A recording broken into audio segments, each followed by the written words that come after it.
أعوذ بالله السميع العليم من الشيطان الرجيم. بسم الله الرحمن الرحيم.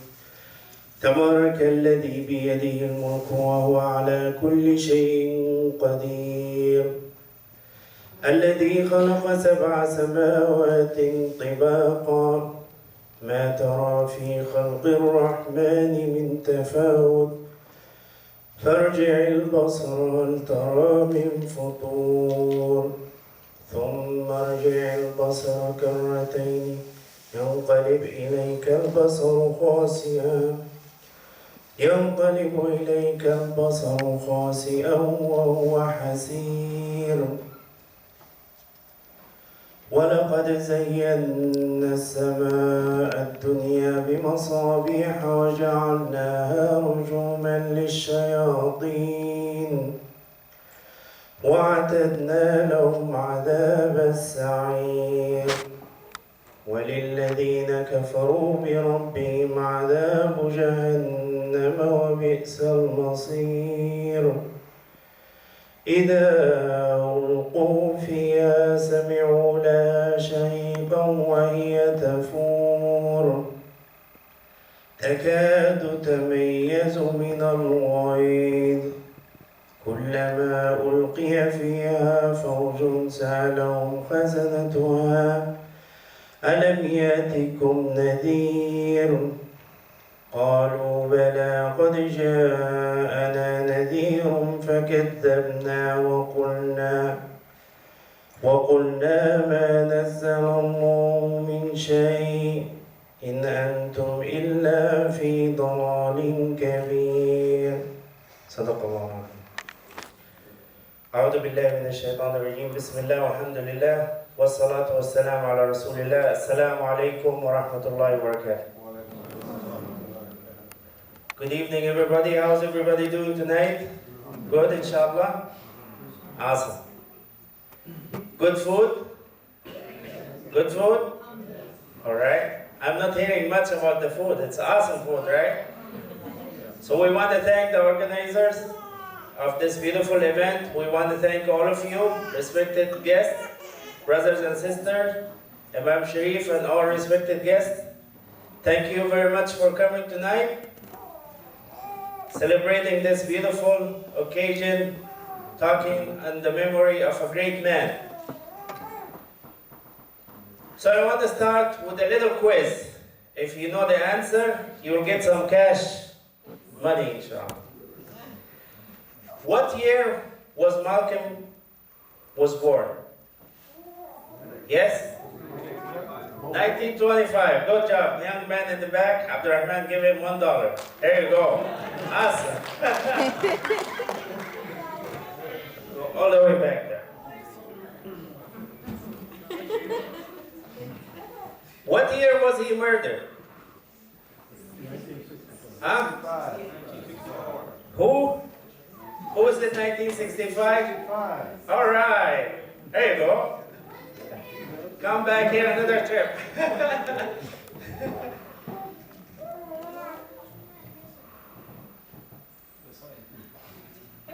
Go back. Raise your hand so you can get your $1. So my name is Ahmed Hussein. I'm from the Irving Masjid. I'm originally from Egypt. I came all the way from Egypt to address you. Not just tonight. I came like 1998.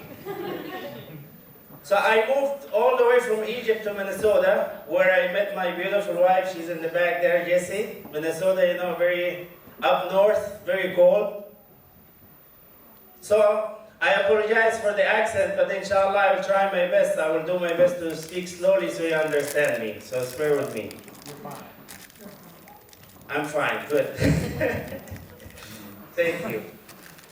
So what I want to talk today about, obviously we all know the occasion, a great hero, motivator, a great thinker, revivalist who revived a whole nation and was able to rally millions of people behind him. I want to talk about a specific paradigm shift, paradigm point that turned away his whole entire life. I want to read to you today a part of the letter that Malcolm wrote from Mecca, from the holy city of Mecca. This is truly an amazing letter that he did, and this whole trip made a significant impact in his life. So I'm going to read to you and stop and reflect on a few sentences, inshallah. He said, "Never have I witnessed such sincere hospitality and overwhelming spirit of true brotherhood, of practice as practiced by people of all colors and races here in this ancient holy land, the home of Abraham, Muhammad, and all other prophets. For the past week, I have been speechless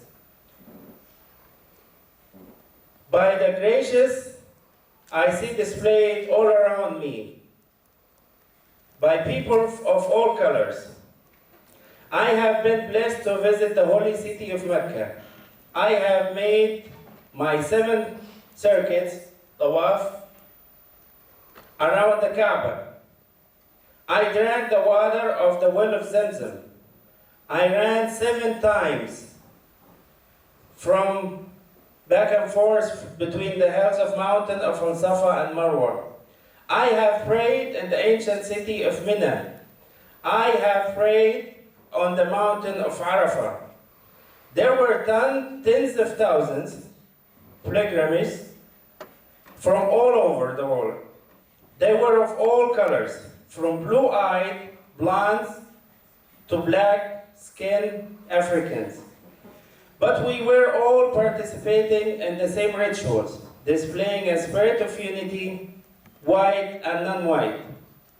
America needs to understand Islam because this is the one religion that erases from the society the race problem.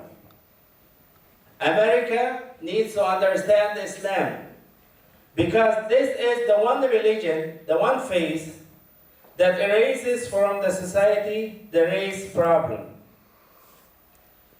How did he get this point? How did he come to this conclusion? He went to the school of Prophet Muhammad sallallahu alaihi wasallam. The true first civil rights leader, Prophet Muhammad sallallahu alaihi wasallam. That is how Malcolm came to this conclusion. This religion, this faith, erases all type of races. This great man, Prophet Muhammad, 1400 years ago or more, he wiped out all type of races in a very racist society. I'm going to share with you a couple of examples to show how great this man was, how he was able to transform men around him. From 1400 years ago, through Malcolm, through everybody that he touched. We all know the story of that old lady that was cleaning the Prophet Masjid. An old lady, they describe her as Imra'atun Sawda. Shame in all historians, actually. They never mention her name. It is very hard to find her name. Because all historians, unlike the Prophet, they didn't think it was a big deal. It was just an old black woman. This old black woman was cleaning the Prophet mosque. And one day, the Prophet came to pray and asked around, where is the old lady? Where is that very nice lady who used to clean here? They told him, oh, she passed away. And it was at siesta time. You were taking a nap, we did not want to bother you, so we just buried her. He got very upset. He recognized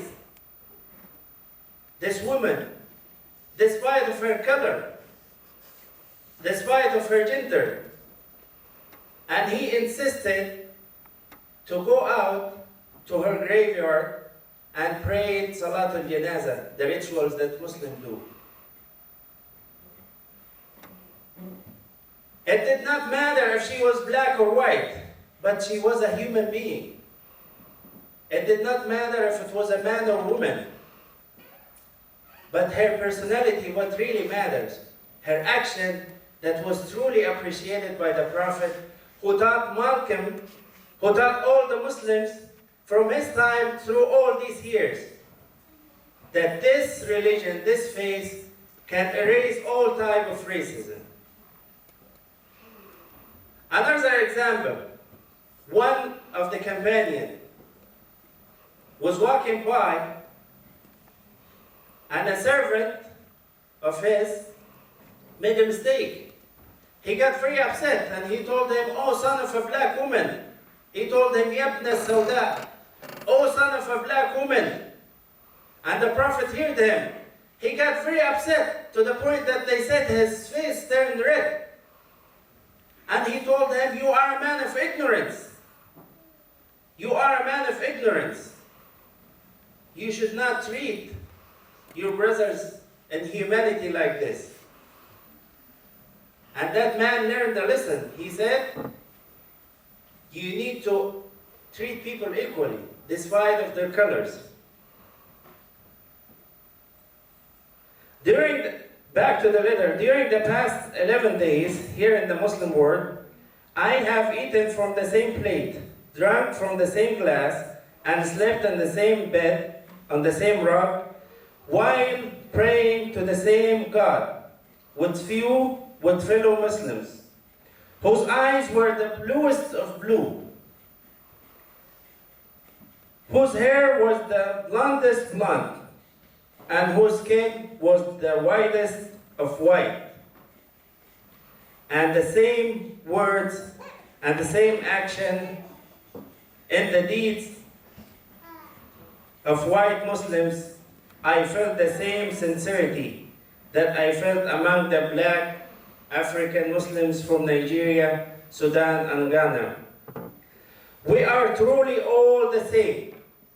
We are truly all the same, because their belief in one God removed the white from their mind, removed the white from their behavior.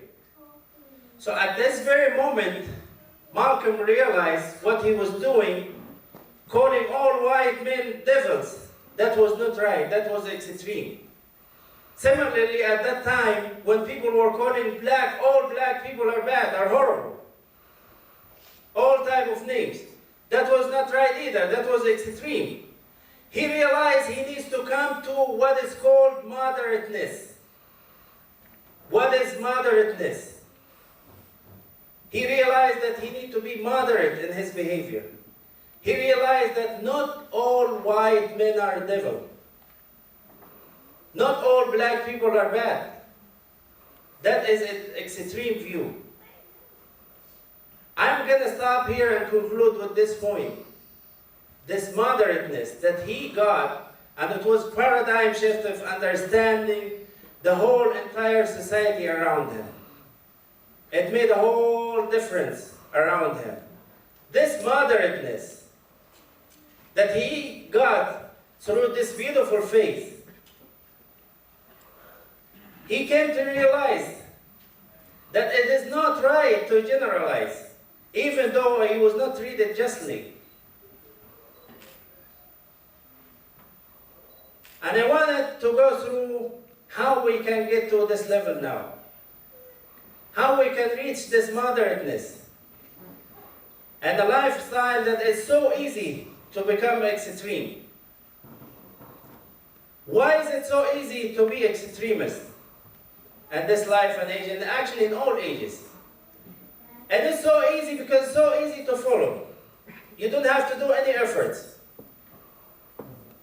All white men are devil, that's it. All black are bad, that's it. But moderateness, it takes some efforts. That is why it is not as popular as extremist. You have to do some effort. And to think how you can actually reach to this level to be a moderate. And what method you're going to follow. It is important to realize and come to the conclusion how you're going to reach to this moderateness. And what method? How? Like he killed 50 people. And he didn't kill anybody. This brother is very nice, quiet. He killed 50 and he didn't kill anybody. So if you take the logic to be in the middle, to be moderate, like if I kill 5, then I'm going to be moderate. Right? It does not work like this. He drank 50 beers. Obviously, he's going to die if he drank all 50 beers. It will be too much alcohol. Nobody can handle it. And he doesn't drink at all. So to be moderate, let me drink maybe 10. It does not work like this. Any human way to reach moderateness, I can argue with you and prove it, it's not going to work. Back 50 years ago, how people used to even look, and the word, even words, used to mean something different than now. The only way to find this moderateness that Malcolm realized is through a divine definition.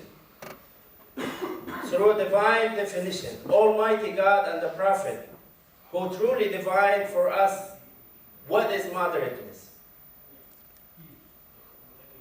So I pray to all of us to reach this level of understanding and to really follow the footsteps of our great dear leader and role model that we're celebrating his memory today.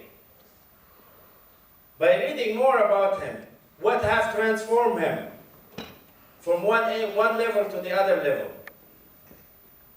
And not just read, but practice. Practice all of his teachings and come to the same conclusion that he reached, inshallah. I want to thank you one more time for participating and pray to all of us to be guided and to be continue on the same right path. And once again, I thank all the organizers and everybody who put a lot of efforts in this event. And I encourage all of us to take part in events like this and to help out. I see there's one brother here, Burma, if you can stand up, please. This man, he goes from all centers promoting events like this. And all of us, we know that he's doing a great job, he's doing such a noble work, and a lot of people will help. And we don't realize that we think that those three guys, someone, anyone, and no one. These three people are very famous nowadays. That someone will help him in organizing events like this. Somebody will take part in participating and paying the cost. They didn't ask me to say anything about donating or anything. But we think this way. Someone, anyone, and no one. So we think someone will take part, and then when they ask you, can you help? And then you tell me, anyone can do this. That's not a big deal. And then he ends up with nobody. He came alone today carrying all the food and all of these things all by himself.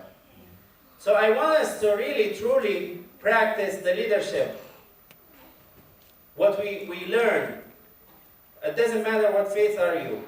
To really ask yourself, are you contributor or consumer? Are you contributing something to this society, to this life, or are you just consuming? I leave you with this. Thank you very much, and I hope you will enjoy the rest of the program. Thank you.